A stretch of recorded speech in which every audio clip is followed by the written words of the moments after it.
Senegal, costa de Embur. A estas horas hay embarcaciones, cayucos sobre todo, que se han echado a la mar o están a punto de hacerlo desde lugares como este de la costa del África Occidental. En lo que llevamos de año, según Frontex, 35.000 personas han usado esta ruta atlántica, ruta canaria. Pero es que hay más de 5.500 personas que han perdido en esa misma ruta la vida en los últimos años.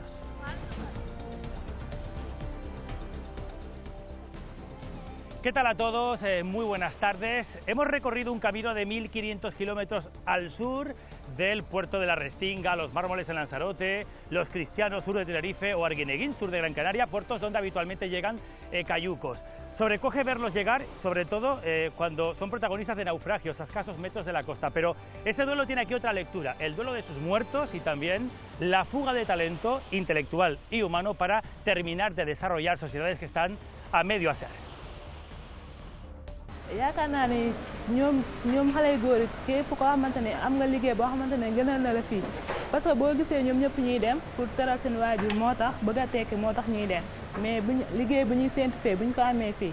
Pour nous, cette force de travail, cette force intellectuelle doit pouvoir rester au pays. Hoy vamos a intentar contestar algunas preguntas y también configurar una reflexión que debemos hacer todos, especialmente ahora, cuando está la ruta atlántica tan activa, y muchos no se acuerdan de que en su momento esa ruta la protagonizaban otros, piel blanca, éramos los canarios, y el destino era América, aunque el color de la piel parece que en algunos casos importa más de lo que debería.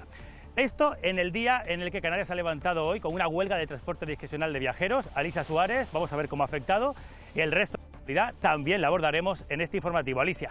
Sí, Paco, es una huelga que junto a la lluvia ha provocado importantes atascos durante las primeras horas de este lunes. En Las Palmas de Gran Canaria, por ejemplo, las retenciones han sido kilométricas en la Gran Canaria 3, la circunvalación a la capital. En Santa Cruz de Tenerife, la jornada está transcurriendo sin incidencias. Eso sí, los retrasos en determinados momentos han llegado a casi las 2 horas. Avisaron ayer que las familias tuviesen un plan B. Intenté salir antes por si acaso hubiera huelga y no hubiera transporte. En mi caso lo llevo con resignación. Que yo pensaba que había algún accidente o algo y no. A nivel tráfico ha sido una locura. El Gobierno de Canarias insta al Gobierno central a que solicite ayuda urgente a Europa para la gestión migratoria. Recuerdan desde el Ejecutivo que aún no han recibido los fondos comprometidos, tanto por España como por la Unión Europea. Los altos cargos de la Unión Europea con la que hablamos nos ofrece ayuda y financiación, pero nos dicen siempre que tiene que ser solicitada por parte del Gobierno del Estado. Los recursos siguen sin llegar, ni los de la Unión Europea ni los del Gobierno de España, y nosotros seguimos atendiendo y pagando las facturas. Son mensajes anónimos compartidos en redes sociales, denuncian agresiones sexuales y apuntan, sin nombrarlo, al presidente del Dreamland Gran Canaria. Sitafa Sabané ha negado los hechos y anuncia acciones legales. Abogados consultados aseguran que sin una denuncia formal es imposible abrir una investigación sobre lo ocurrido. Denuncias que coinciden con la visita de la periodista Cristina Fallarás a Tenerife. A pesar de la lluvia y la bajada de temperaturas, las labores de prevención contra incendios continúan. Desde el comienzo del otoño, efectivos de la EIRIF realizan trabajos silvícolas en La Palma para evitar la propagación del fuego.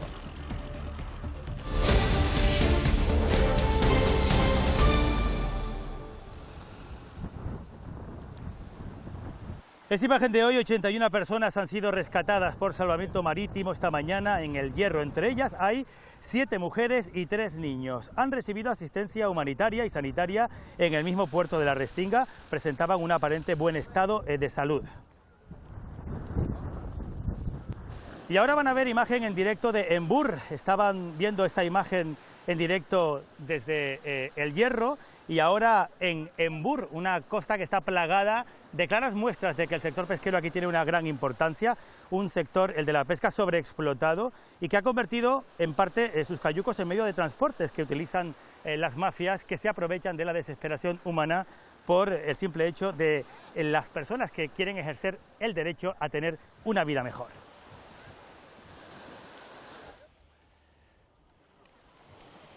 Bueno, ese cayuco que han visto antes en El Hierro llegando a ese rescate ha partido de un punto muy cercano de aquí, de la costa de Embur. Para que nos situemos, abramos el mapa y fíjense en la ruta que hemos hecho desde las costas canarias caminando hacia el sur 1.500 kilómetros hasta llegar en esa línea verde que ven hasta esta costa de Tefes, la playa de Embur. Ese itinerario a la inversa es lo que hacen los cayucos que salen de toda esta parte del África Occidental.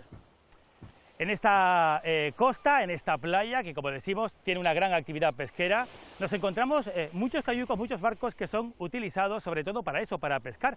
Me acompaña, está aquí con nosotros Patricia Rodríguez. Patricia, muy buenas tardes y gracias por estar con nosotros. Buenas tardes, Paco. Bueno, ella es responsable y además miembro de la Diócesis de Migraciones de Senegal.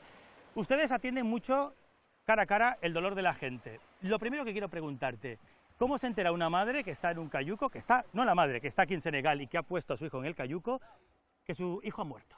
Pues bueno, normalmente suele ser la propia comunidad la que da la noticia porque suelen salir de una misma comunidad y las víctimas, pues entre unos y otros se conocen y son los familiares o los conocidos los que lo cuentan. La organización a la que perteneces trabaja mucho con el duelo de las familias. ¿Cómo se hace? ¿Cómo se trabaja eso? Porque aparte del dolor, también para las familias tiene un significado más allá de supervivencia. Sí, totalmente. De hecho, bueno, intentamos sostener un poco el primer impacto del naufragio, también el acompañamiento en el duelo de las familias, pero sobre todo las familias se enfrentan a un doble duelo, tanto por la pérdida del ser querido como al final del sueño, ¿no? El sueño truncado de ver perder en el mar pues sus esperanzas. Ustedes explican en rutas que hacen y giras, bueno, los peligros que encierra. ¿Cómo lo hacen? ¿Qué te dice la gente? Pues bueno, nosotros intentamos sobre todo informar, ¿no? Y que quien tenga la idea de coger esta ruta y de emprender el viaje, que lo haga de la forma más segura posible, con la mayor información posible. Y aún así muchos de ellos siguen diciendo que continuarán con su idea, ¿no? Pero por lo menos que lo hagan con esa protección de saber lo que se van a encontrar y también los que se encuentran en el destino.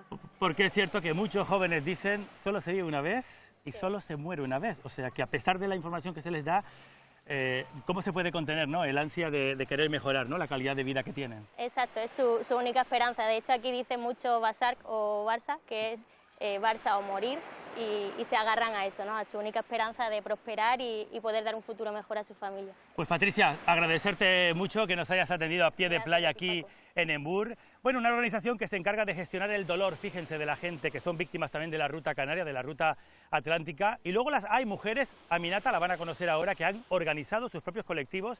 Ella es una madre, la van a escuchar, más bien leer, hemos traducido lo que nos dicen, porque nos va a contar cómo vivió los últimos días antes de que su hijo, no pudo ella impedírselo, se embarcara en un cayuco donde luego encontró la muerte.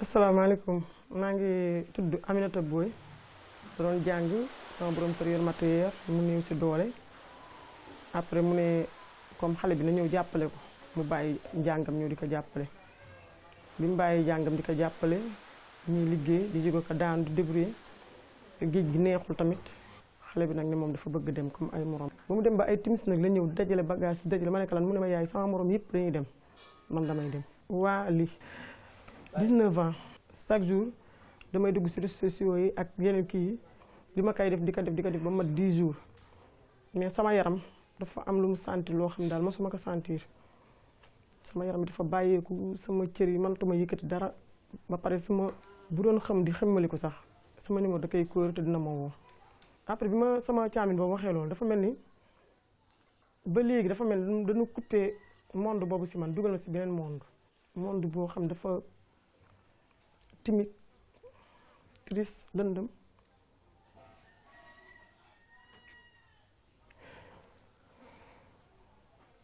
pour que lii ma dal bañ ma dalati keneen sama beneen moroomu jigéen ndax dafa nekkoon sama xarit bàyyi jàngam ndax man di jàppale papaam.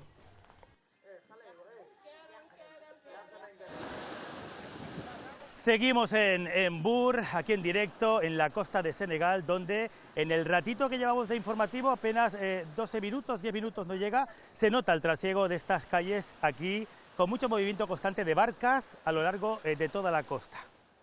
No solamente estamos aquí en Senegal, en Embur, vamos a abrir también dos ventanas de directo con 2 puntos también que son referencia. El Hierro en la Restinga, donde habitualmente en los últimos meses sobre todo hemos asistido a cayucos. María Fernández está ahí. María, buenas tardes. Y también en Madrid, Silvia Mascareño, donde se sigue gestionando pues la crisis al nivel político. Canarias pidiendo al Estado que haya una distribución de menores, también migrantes, regulada por ley, la ley de extranjería. María Fernández, vamos por partes, ahí en El Hierro. Lo primero, tú estás al otro lado de la costa, de aquí surgen los cayucos, llegan muchos de ellos hasta ahí, y estás con alguien al que habría que preguntar, ¿lo volvería a intentar después de lo que ha vivido en un cayuco? María.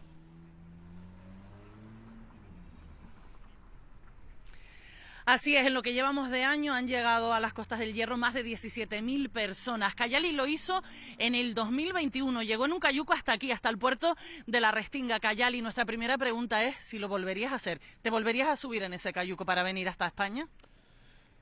En dos motivos diferentes. Yo ahora mismo, si yo estoy en mi país con algo mejor, no. Como está el país ahora mismo, voy a repetirla. Pese a lo peligroso que es la ruta, ¿no? Porque ¿cómo fue tu experiencia? ¿Cómo fue ese viaje? Tenían previsto 3 días, te habían dicho que eran 3 días, pero se convirtieron en 5. Sí, la primero antes de salir ellos decir, solo 3 días llegar en España, y yo no sabía si España tiene isla o no, y el viaje fue 5 días y durísimo. Por la noche, mucho ola y muchísimo frío. Muchísimas gracias, Cayali. Y si te dijeran ahora mismo, si a un familiar le tuvieras que recomendar si vinieran cayuco, rápidamente, ¿sí o no? No, mejor no. Bueno, pues como Cayali son muchas las historias que nos deja esta ruta migratoria, algunas tan conmovedoras como la de Ulimata. Ulimata vive en Embur. Tenía 3 hijos, vive con el más pequeño de ellos. El mayor murió camino a la Esperanza, tragado por el mar. El mediano Falú consiguió arribar al Hierro.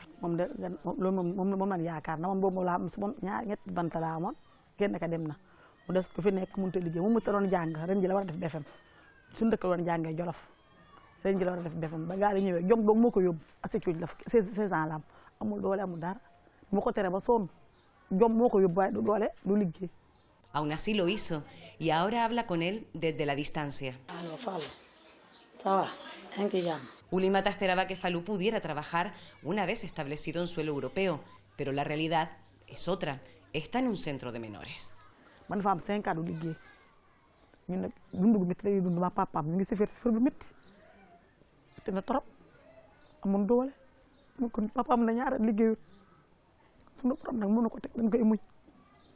Sin ingresos estables, ella y su marido viven como pueden, esperando que un día su hijo mediano pueda sustentar a toda la familia. Este pueblo pesquero tiene también mucha vida en sus calles. En medio del terreguero, con calles sin asfaltar, sin aceras, se abren paso burros, carros tirados por animales, con coches, motos y furgones de reparto de mercancías. Y en una de estas calles, en este pueblo costero de Embur, aquí caminando con Suleimán Yaló de Otra África. Buenas tardes, Suleimán. Hola, ¿qué tal? Bienvenido. Muchas gracias. Nos sentimos bienvenidos aquí en una organización que trabaja mucho y que intenta extender el mensaje de la necesidad de una palabra: visados. Si hubiese visados, Suleimán, no habría cayucos, la gente podría viajar como ustedes, como nosotros, con seguridad en un avión o un barco, ¿verdad? Otra vez, el tema del visado, yo creo que es un error, es una equivocación de los trámites de los políticos, y ese trámite consular está falleciendo, está jodiendo la vida a millones de chicos, a millones de personas que tienen más o menos las posibilidades de mejorar su modelo de transporte, sus movilidades. Suleimán, se llega a denunciar incluso también cierto tráfico, cierta participación de mafias incluso en el reparto de turnos para conseguir visados. Tú sabes, el gobierno ha puesto varios planes, varios programas, la migración circular, pero no es efectivo. ¿Por qué? Porque son decisiones que se pueden tomar para facilitar y dar la alternativa para una migración controlada, seguro y otro. Pero ¿por qué no la realizan? ¿Por qué no aplica esa ley? ¿Por qué no aplica ese convenio? Hay una cosa, yo no puedo decir que son trampa, yo no, pero hay algo que no está fallando el nivel de los gobiernos. Y eso debe ser solucionado. Suleimán, te quiero preguntar antes de terminar, porque nos están viendo seguramente responsables políticos o presidentes. Si tuvieras a un presidente de Estado de cualquier país, africano, europeo, ¿qué le dirías? Es una equivocación, es un error, son decisiones que son políticos, pero que son mal hechas.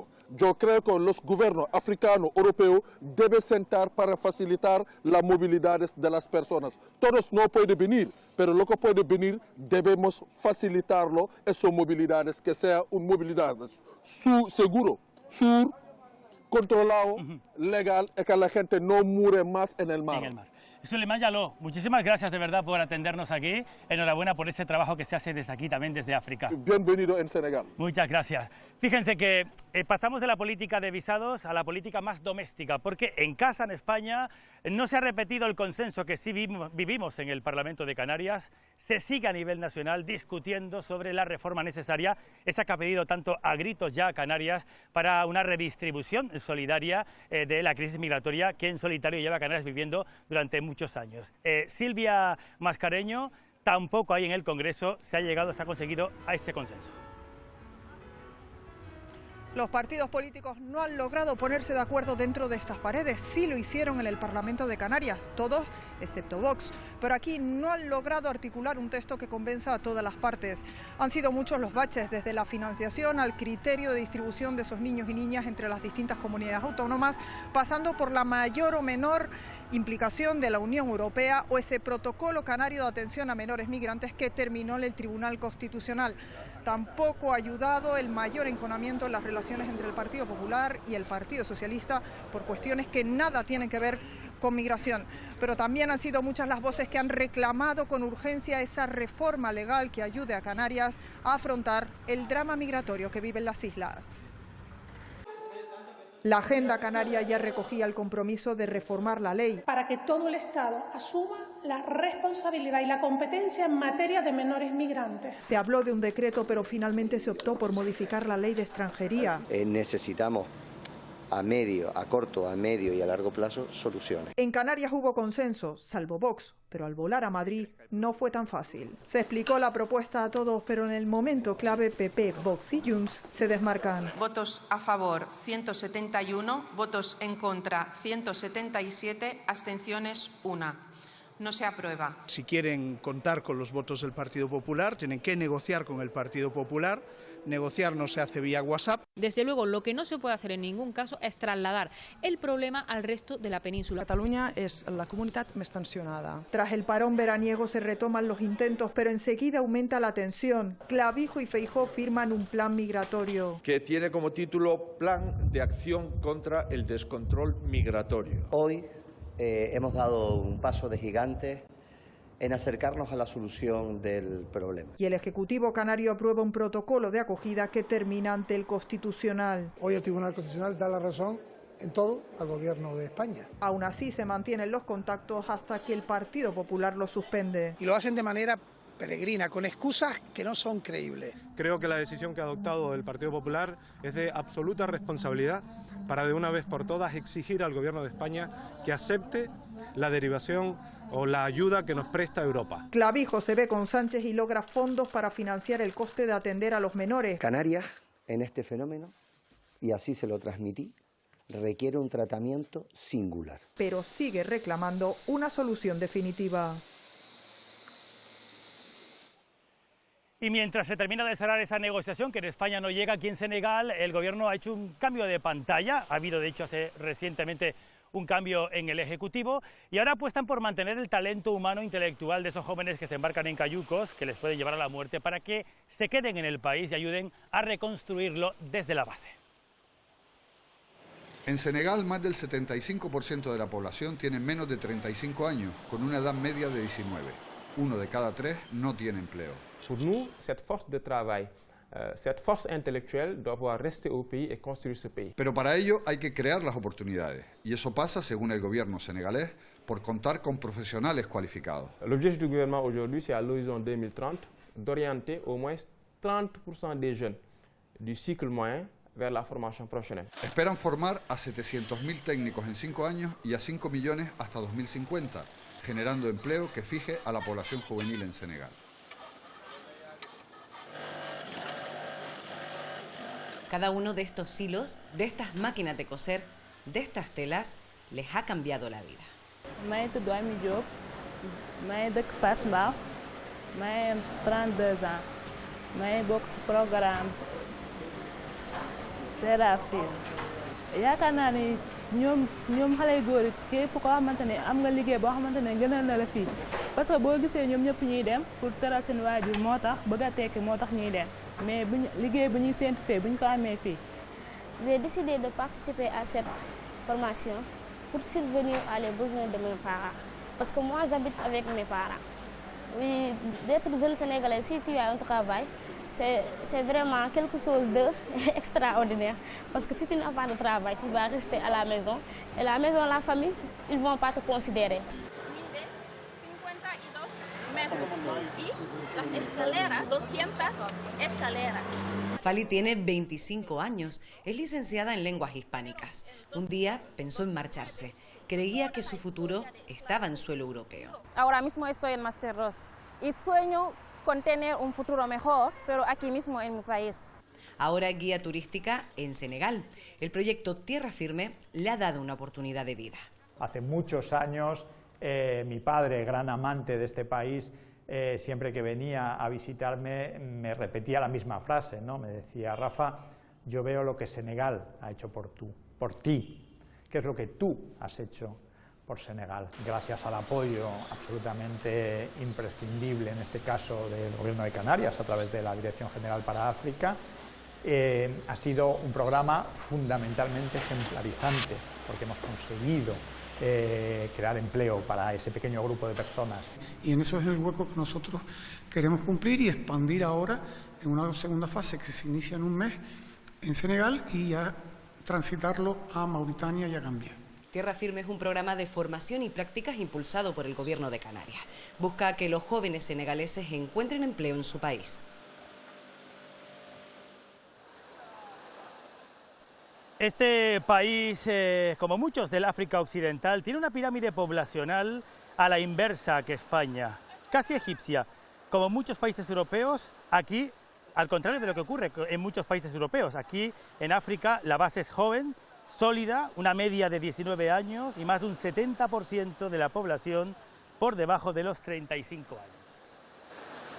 Uno de esos jóvenes que Senegal y como otros países del África Occidental no quieren que se vayan en cayucos es Mamé, que está aquí con nosotros. Mamé, gracias por atendernos. Gracias a ti. Muy buenas tardes. Buenas tardes. Mamé tuvo la suerte de ir a Canarias, viajar con todas las garantías. Tenías visado, ibas en un asiento de un avión. ¿Cuánto tiempo estuviste en Canarias? Como bien de decir, pues yo hice una regrupación familiar con mi padre desde 2007. Es decir, que llevo 17 años viviendo en Canarias. Fue casi que hacer una prueba de deporte para ver si se enrolaban las filas de la Unión Deportiva Las Palmas, dato curioso, y finalmente te quedaste un poco a vivir y a desarrollarte, ¿no? Exactamente, como todos los jóvenes, mi sueño después de mi estudio jugaba fútbol. Ajá. Y tuve un visado de fútbol para hacer las pruebas con el equipo de la Unión Deportiva. Mamé, ¿y por qué has vuelto años después aquí a Senegal? Como te comenté antes, durante estos 17 años trabajaba en el sector social, he dirigido centros de menores y al mismo tiempo cuando terminé he empezado a gestionar hogares de subtutelados en la migración, ayudando a esos jóvenes. A menores migrantes. Exactamente, a su integración, buscar trabajo. Y durante estos 17 años he visto la necesidad de volver a mi país para poder aportar la experiencia que he tenido ahí desde Canarias, para poder sensibilizar y ayudar un poco. Y ahora la labor de tu asociación, que además se llama Karma, ese karma que viene a significar algo muy útil, lo que se da luego es devuelto y que tiene un símbolo de boomerang, lo que va viene. Esa base de tu asociación consiste en la educación, en darles formación a los jóvenes. Exactamente, he creado la asociación Karma, para mí es todo lo que da en la vida te lo recibe, ¿no? Por lo tanto, este centro es una formación profesional que vino a través de un proyecto de cooperación desde el Cabildo de Gran Canaria, exactamente desde 2019. Estamos formando a jóvenes en la electricidad y fontanería. Al mismo tiempo sirve también para sensibilizar a esos jóvenes para que vean los riesgos que hay en esta ruta migratoria. Porque no hay un dorado, ¿verdad?, en Europa si no se tiene formación y no es llegar, como muchos están comprobando ahora mismo. Exactamente, por eso nosotros combinamos la sensibilización para que vea exactamente las realidades, no es todo lo que brilla es diamante. Y después de esa sensibilización, darle esta formación para que ellos, porque no tengo derecho a decir a nadie que no vaya, pero sí que tengan ingredientes. Esa arma, cuando nos deciden irse, tienen más oportunidades de encontrar un trabajo. Mamé, eres todo un ejemplo para tu país, también para muchos jóvenes. Primero formarse y luego intentar, ¿verdad?, buscar un futuro mejor. Gracias por la labor también que hacen aquí en África, ¿eh? Muchísimas gracias a ustedes. Y no pierdas esa sonrisa, que es la energía que necesitamos en Europa y también aquí en África. Bueno, Mamé es una de las tantas historias que hay aquí en este continente que ayudan a los demás. Alicia, vamos a volver con la actualidad del día porque tenemos una huelga en ciernes del transporte y otros asuntos que repasamos ya, pero volvemos para despedir este informativo especial desde aquí, desde la costa de Senegal. Alicia. Sí, gracias, Paco. Enseguida vamos a volver contigo hasta Senegal. Antes vamos pues a hablarles de otros asuntos del día porque la actualidad en el archipiélago pasa por esa huelga de transportes. 9.000 guagüeros estaban llamados a unos paros que hasta el momento, Patricia Bosquet, no han registrado grandes incidentes. Cuéntanos. Menos servicios, largas colas de pasajeros en las paradas y mayor afluencia de vehículos en las carreteras. Esa es la estampa que nos hemos podido encontrar desde primera hora de la mañana. Los servicios mínimos, que estaban convocados entre el 40% y el 100% según la isla y el sector que analicemos, se han cumplido, como decimos, con normalidad. Piden adelantar la edad de jubilación a los 60 años y también resolver el problema de la falta de conductores profesionales. Tanto patronal como sindicatos aseguran estar ultimando los detalles finales para alcanzar un acuerdo y no tener que convocar otra jornada de huelga el próximo 11 de noviembre. El transporte hoy funciona bajo mínimos. Pues hemos podido llegar hasta aquí, que venimos de la aldea. Los sindicatos denuncian que no se ha respetado el derecho a la huelga. Un 100% de servicios mínimos en el sector de transporte escolar. Evidentemente es un atentado al derecho de huelga. De verdad ha sido un desastre. La educación es la segunda vez que nos hace, que nos pone el 100%. Eso en los colegios públicos. Distinta situación se ha vivido en algunos privados y concertados. A nivel tráfico ha sido una locura. Hemos tardado media hora más de lo normal. Intenté salir antes por si acaso hubiera huelga y no hubiera transporte. En mi caso lo llevo con resignación. Pero empatizan con un sector en huelga. Asumo que es un derecho que tienen los trabajadores. Supongo que todo el mundo tendrá que dar visibilidad al problema que tienen. La patronal está a favor de adelantar la edad de jubilación, pero el punto de conflicto está en cómo se lleva a efecto ese adelanto. ¿Quién costea las extracuotas de la seguridad social? Y luego es necesario que se implante un plan que potencie la incorporación de nuevos trabajadores a este sector. Queremos confiar que de aquí al 11 de noviembre pues se puedan aclarar estos aspectos. Un deseo al que se suman los sindicatos. Aquí en Tenerife la huelga no está teniendo gran impacto. Hemos visto algo más de colas en el intercambiador de la Laguna que en este de Santa Cruz. Los servicios mínimos son del 75% y del 80% respectivamente. En líneas interurbanas también es del 75%. Normalidad también en las rutas escolares con servicios mínimos que se cumplen del 100%. En el transporte discrecional de las guaguas turísticas tampoco ha habido incidencias. Lo hemos comprobado esta mañana en el aeropuerto de Tenerife Sur y eso a pesar de que en esta ocasión, en este caso, en esta modalidad, los servicios mínimos sí que son más bajos, son del 40%. ¿Qué pasa? Que los sindicatos denuncian que estas empresas turísticas han llamado a trabajar, dicen, irregularmente a prácticamente todos sus conductores. En los colegios estaban las prisas de los lunes, pero con servicios mínimos del 100%, aquí no se ha notado la huelga. Para nada. Ni tampoco se ha dejado sentir en el aeropuerto, aunque sí la han sufrido los que utilizan el vehículo particular. Sí, se ha notado muchísimo en la entrada a Santa Cruz, pero todas que yo pensaba que había algún accidente o algo. Muchísimo más tráfico. O quienes se desplazan en guagua al trabajo. No sé lo que me voy a encontrar, no sé si aparecerá, si no aparecerá. Ahora mismo tengo que estar en otro trabajo y no puedo acceder porque la guagua no va a salir a su hora. Y entre esa incertidumbre y la lluvia que ha caído durante la mañana, ellos han hecho su particular agosto. Me extrañó eso, porque siempre cuando paso que no los necesito, veo esto lleno. Taxis a pleno rendimiento y guaguas que, según los sindicatos, están cogiendo a conductores, notificándoles servicios mínimos como escolar del 100%, pero los están utilizando para hacer transporte turístico. Están haciendo jornadas laborales hoy de 10-12 horas que tenemos documentadas. Y adelantan que interpondrán denuncias ante Inspección de Trabajo. Una persona con 65, 66 años no esté al volante de un vehículo pesado. Si no se alcanza un acuerdo, habrá una nueva jornada de huelga el 11 de noviembre. En Lanzarote se han registrado retrasos en los servicios. Según comisiones obreras, a pesar de los servicios mínimos de un 80% establecidos en la isla, el 20% de los viajeros no ha podido usar el transporte público. Es un riesgo que estaríamos corriendo porque, vuelvo y te repito, la patología de cada persona es muy diferente. Hay personas que tienen patología de salud complicada y ya con 67, 70 años, ya me dirás qué seguridad le puede brindar a los usuarios. Ya los reflejos no son los mismos. La huelga de transportes, más coches en la carretera, la lluvia y varios choques, uno de ellos de la avenida Marítima en Las Palmas de Gran Canaria, provocaron importantes atascos esta mañana en la capital. Por ese accidente se cerraron 2 de los 3 carriles de la Gran Canaria 1 sentido sur a la altura del Centro Insular de los Deportes.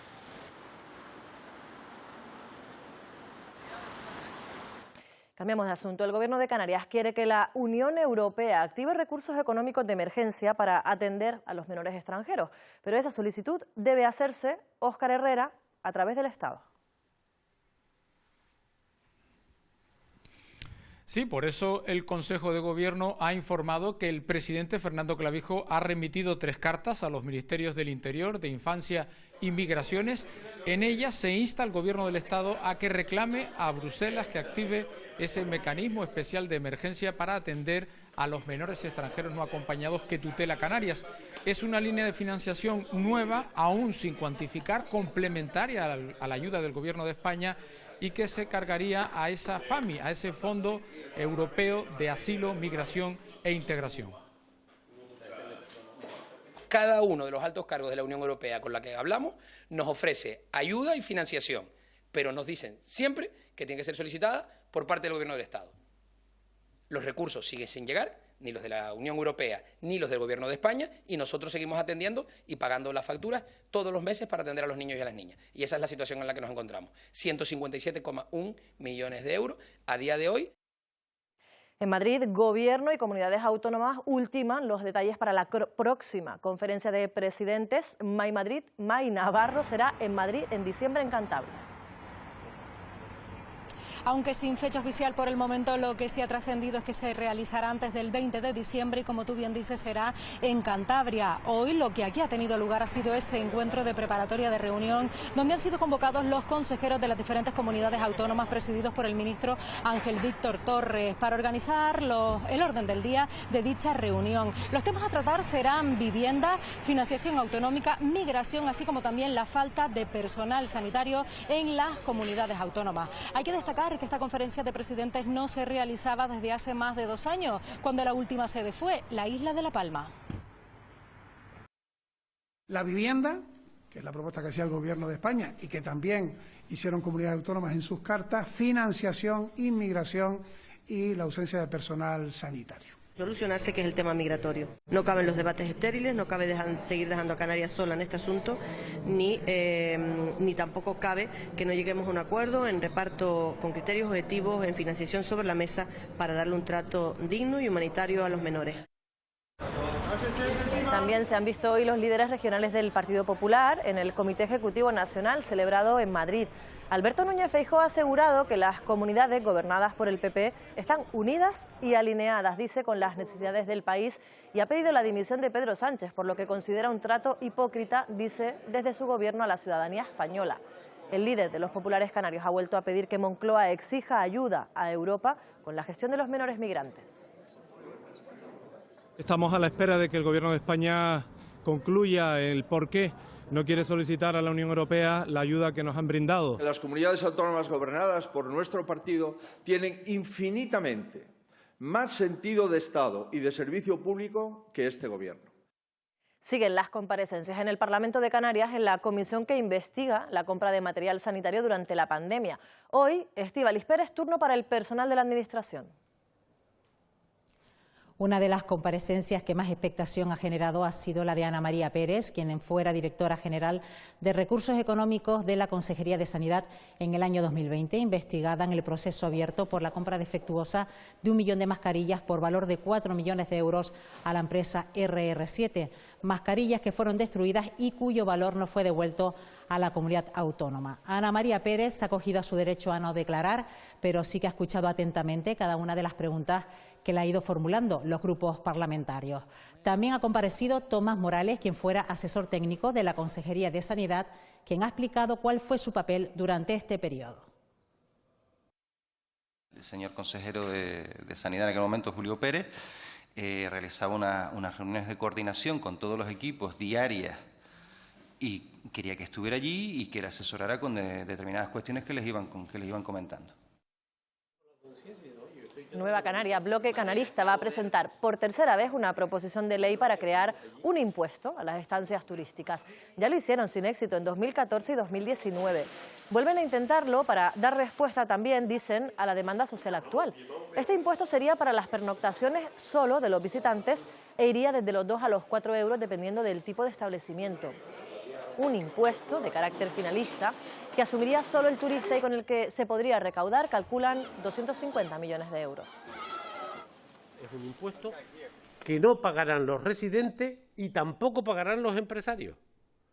Lo pagan los visitantes, como en el Caribe, como en Marruecos, como en Cataluña, como en Baleares, como en Frankfurt, como en Berlín, como en Venecia.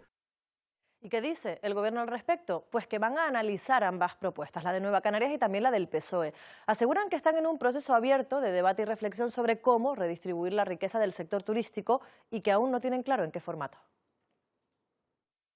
Se llama ecotasa, se llama impuesto verde, se le podemos poner muchos nombres, pero que está abierto y este Gobierno de Canarias tiene la voluntad de enfocar que haya una mejor redistribución de la riqueza vinculada al sector turístico, estamos abiertos y en ese debate vamos a estar. El formato es lo que a nosotros no lo tenemos claro todavía.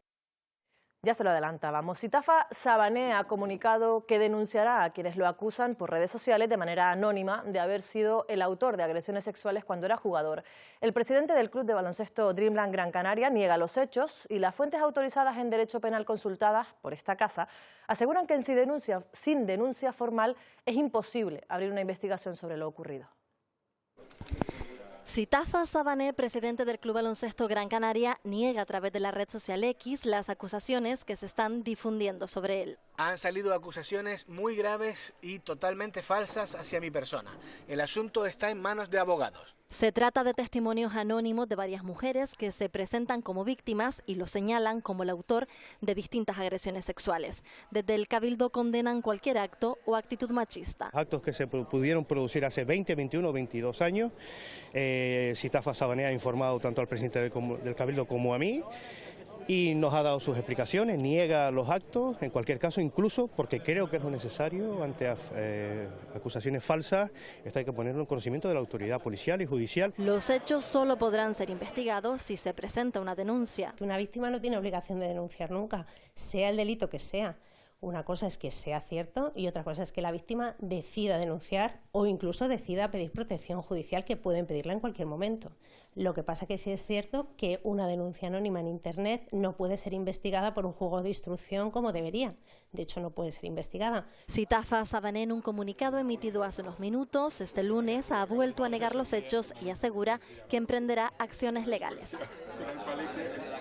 Basta ver el aluvión de críticas y amenazas que ha sufrido Elisa Mouliá tras su denuncia a Íñigo Errejón para que, según Cristina Fallarás, sea comprensible que las mujeres decidan contar lo que han vivido antes en una red social que en una comisaría. Te dicen, denuncia, no tienes vergüenza, denuncia en los juzgados. Cuando te denuncias en los juzgados eres una zorra. Quiero decir, está claro que lo que les molesta es que hablemos del caso Errejón, lo que está sucediendo es que me están llegando un montón de relatos ligados al poder, ligados a hombres con poder. Fallarás recibe desde hace años miles de testimonios de mujeres contando abusos, agresiones y acoso. Yo en mi red, y lo que empieza a mover este caso, no es una denuncia con nombres y apellidos, es un relato. Y de ahí la importancia de que las mujeres nos relatemos para crear mecanismos de identificación a los que otras puedan agarrarse para denunciar, para sentirse acompañadas y sobre todo para saber que no son las únicas que están sufriendo eso, porque someternos al silencio ha supuesto que durante toda la historia creamos que estamos solas. La periodista se encuentra en Tenerife, donde esta tarde ofrece una conferencia sobre su activismo organizada por La literatura es femenina, encuentro en el que analizará textos de su último libro, publicación cuyos beneficios serán reportados a organizaciones feministas. El portavoz de Podemos, Pablo Fernández, ha asegurado que en junio de 2023 informaron a la entonces líder de Sumar, Yolanda Díaz, de la denuncia que una mujer hacía en redes sociales contra Íñigo Errejón.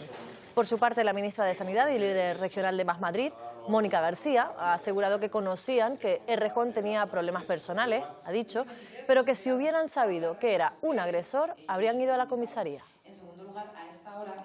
Nosotros lo único que hicimos fue comunicárselo a la persona que entendíamos que podía hacer algo al respecto, que era Yolanda Díaz. No pudimos o no supimos hacer nada más, cosa que a la luz de lo que empezamos a conocer estos días fue un error y que consideramos que fue una actuación insuficiente. Terminan los meses de más calor, pero no el trabajo de los equipos de intervención y refuerzo en incendios forestales, los trabajos que realizan aquí en Canarias. Lo que hagan ahora es esencial para poder controlar el fuego, Mónica Gómez, si llegara a originarse. 42 efectivos de la IRIF trabajan en La Palma desde el inicio del otoño hasta el mes de mayo, ejecutando labores de prevención contra incendios, una tarea que permite proteger a la isla cuando llegue la temporada de más peligro. Son los efectivos de la IRIF en La Palma. Para llevar a cabo estas labores de prevención contra incendios, primero han tenido que planificar y definir las zonas estratégicas que deben limpiar de cara al verano. Está claro que la extinción es una parte muy importante, pero definir aquellas zonas críticas, aquellas zonas que tenemos que gestionar, es la primera piedrita de esta gran casa que hay que hacer. Damos un orden de prioridad y acorde a la meteorología y a las prioridades dentro del año, o sea, zonas que se han quemado años anteriores o zonas que tienen mayor riesgo. Se va definiendo anualmente cuáles son las prioridades y se trabaja en ellas. Hoy es el paso donde se llevan a cabo las tareas selvícolas, pero no es la única zona a defender. Abarcamos principalmente 3 zonas. Una es la zona del paso, que es donde estamos situados y su contacto con el Parque Nacional de la Caldera de Taburiente. Otra que fue el término municipal de Fuencaliente, sobre todo la protección a los canarios, que ya ha habido planes ejecutados y ahora estamos en labores de mantenimiento. Y luego la otra zona son lomos de Santa Cruz, lomos que suben arriba por la carretera del Roque. Operativo los 365 días del año, el trabajo de estos efectivos es fundamental cuando La Palma tenga que enfrentarse de nuevo a la extinción de un incendio forestal. Y precisamente seguimos en prealerta por riesgo de incendio debido a la sequía, aunque el otoño se está dejando notar con algo de lluvia y con viento. Se esperan rachas muy fuertes en las cumbres de Tenerife, Gran Canaria y La Gomera. Precisamente las rachas más intensas de hoy, Miguel Ángel Reyes, se han registrado ahí, en la isla colombina.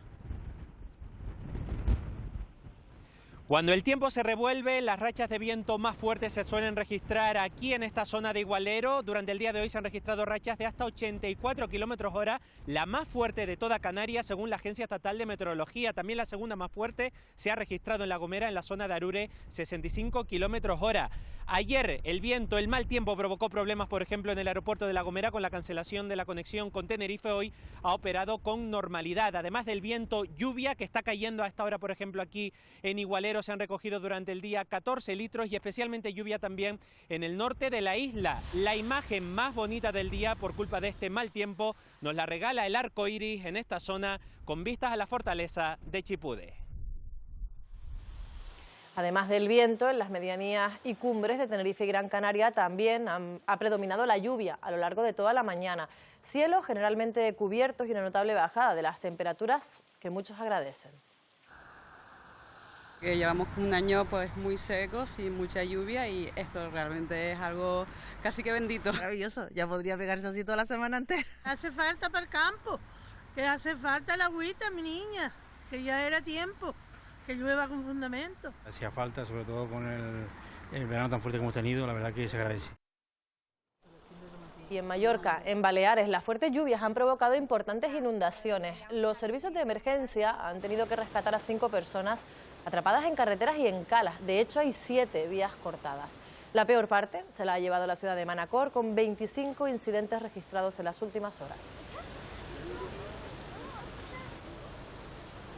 Televisión Canaria les propone un plan para las tardes. Desde hoy a las 5:20 empieza un magazine cargado de entretenimiento y actualidad.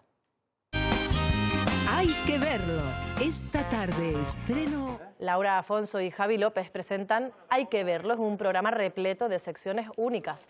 Desde casa podrán participar comentando los temas de actualidad, pero además para hoy tienen preparado un reto, que eso sí, atención, requiere una participación multitudinaria. Hay que verlo porque tenemos mucho contenido, porque tenemos historias, retos, emoción en directo, sorpresa, y por primera vez hay que verlo porque tenemos un club social. Un programa de entretenimiento, lo que queremos es estar muy pegados a todos los espectadores, pero también vamos a tener un bloque de actualidad y vamos a hablar y a debatir con nuestros expertos de los principales temas del día.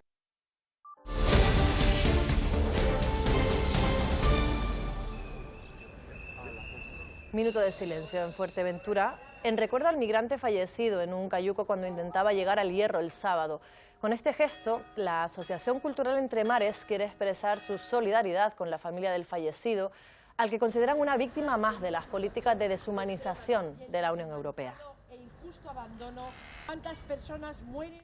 Continúa el conflicto con los pagos a los abogados de turno de oficio que se desplazan a las islas no capitalinas para prestar asistencia letrada a los migrantes. A pesar de que el gobierno canario ha comunicado este lunes que se han abonado los servicios realizados durante el primer y el segundo trimestre del año, para los abogados no es suficiente. Denuncian estar en una situación límite por tener que abonar y adelantar de su bolsillo durante meses los gastos de desplazamientos y las dietas. El acuerdo con la consejera en julio fue que con independencia de la orden se nos iba a abonar ese trabajo ya facturado, hecho y facturado, y a día de hoy pues seguimos sin tener noticias y sin cobrar. Y en este punto vamos a volver a Senegal para seguir conociendo las historias, Paco, de aquellos que emprenden el viaje, historias que nos cuentas desde la otra orilla. Gracias, Alicia. Fíjense que en el ratito que llevan ustedes, 20 minutos repasando el resto de la actualidad del día, estábamos mirando lo que tenemos aquí al lado, este horizonte, este océano Atlántico. Algunas de estas barcazas serán utilizadas luego para conducir a los migrantes a cayucos mayores que emprenden la ruta atlántica, la más letal del mundo en estos momentos. Y habrá muchas miradas pensando en qué tiempo se van a encontrar, qué tiempo marítimo, y de eso depende que el viaje acabe en vida o muerte. Emilia González, preguntamos por eso. ¿Qué estado del mar se pueden encontrar en los próximos días? Pues de momento, y tomando como punto de partida ese lugar donde tú te encuentras, Paco, en Senegal, en Embur, las previsiones apuntan a que van a mejorar las condiciones marítimas durante las próximas horas. A partir de mañana esperamos olas que no van a superar los 2 metros de altura justamente en la zona del archipiélago, pero que es que mejorarán aún más de cara al miércoles, porque esas olas no van a superar el metro de altura en ese lugar. Eso y la ausencia de viento puede favorecer a que esta semana, sobre todo a partir de la segunda mitad, sea una nueva semana de llegada de embarcaciones a las islas, que suelen tener un trayecto de entre 5 y 7 días de duración. Un estado de la mar del que también están muy pendientes los pescadores. Si caminamos por cualquier playa en cualquiera de los países del África Occidental, nos encontramos señales como estas, inequívocas, de la presencia de pescadores y pescadoras. Un sector, el de la pesca, importantísimo para la economía local y de todo el país, países como Senegal. Un sector que está en plena situación de crisis por los efectos, sobre todo, de la sobrepesca. Mustafa Mboy es pescador. En 2020 se subió a un cayuco y llegó a Canarias. 3 años después decidió regresar. España no era el paraíso soñado. Yo pensar mucho. Yo pensar que me vuelve aquí mejor. Este es mi barco. Yo tengo una familia, me vive con mi familia más fuerte que dinero. Mi vida más fuerte que dinero. No todos los que migran son pescadores, pero ellos son actores fundamentales en este fenómeno. El pescado es un recurso fundamental aquí en Embur, pero también en todo Senegal. Da de comer a millones de personas. Sin embargo, en los últimos años esta actividad sufre una grave crisis producto de la multiplicación de cayucos, las malas prácticas y la presencia de grandes barcos extranjeros. La responsabilité est partagée. Donc les contrats européens, les asiatiques, la mauvaise pratique de pêche, sénégalais aussi, ça fait partie. La rareté de la poisson aussi, ça amène la pauvreté. Pour vous expliquer, s'il y a, exemple, 1 million de pêcheurs, il y a 3 millions qui sont derrière les pêcheurs pour pouvoir survivre. A pie de playa, las mujeres preparan el pescado que traen los hombres. Un trabajo duro, pero necesario para mantener a la familia. xale yi di jàng amuñu daal amuñu cëslaay yow yaay liggéey dem di fay inscription di joxe sa doom elaw lu ñuy yóbbu école di jënd fourniture. Embur siempre ha vivido de la pesca, pero cada vez lo tiene más difícil. Acabamos de ver a Pepe Naranjo con los pescadores. Pepe, eslabón importante en esta cadena, en esta ruta migratoria, ¿verdad? Sin duda, los pescadores no son solamente los pescadores los que migran, pero son una parte fundamental del hecho migratorio. Los cayucos en los que viajan los migrantes les pertenecen. De hecho, estamos, fíjense, en uno de esos cayucos, como de tantos que llegan a las costas canarias, ¿verdad? Efectivamente, ¿no? Son estas mismas embarcaciones las que llegan al Hierro, a Tenerife, a Gran Canaria, con gente que sueña una vida mejor y por eso llegan hasta nuestra tierra, ¿no? Aquí pueden ir perfectamente hasta 70 personas, ¿verdad? 65, 70, 80 personas a bordo. Algunas son más grandes y van hasta 200, 300 personas. Pepe, no quisiera acabar este especial informativo sin hacernos la pregunta, ¿y ahora qué? ¿Se le puede poner muros al campo, fronteras a la ansia humana de querer mejorar? Al final, los sueños de una vida mejor son el motor más poderoso que existe y eso es lo que tienen los jóvenes de Senegal. Si tuvieran oportunidades de formación y se pudieran quedar en su tierra, lo harían, pero hoy por hoy eso es muy complicado para muchos de ellos y por tanto intentan llegar hasta allí, ¿no? Pepe Naranjo, compañero, corresponsal de Televisión Canaria aquí en Senegal, un orgullo tenerte. Muchas gracias. Gracias a ti. Gracias también a todo el equipo que se ha desplazado hasta aquí, hasta Senegal, a Patricia, a Carolina, a Irán, nuestro realizador, también a Hitor, responsable de todas las imágenes que han visto ustedes a lo largo de estos días. Nuestra intención ha sido aportar pedagogía e información para su reflexión y su debate personal sobre una ruta migratoria que queremos acabar este especial informativo con esa mirada al océano, un océano que volverá en los próximos días, pasado mañana, a ser testigo de esos viajes penosos de personas que buscan simplemente un futuro mejor para ellos, ellas y para sus familias. Ojalá que no tengamos que contar más muertes en esta letal ruta atlántica, ruta canaria. Desde Senegal, desde la costa de Embur, saludos, muy buenas tardes.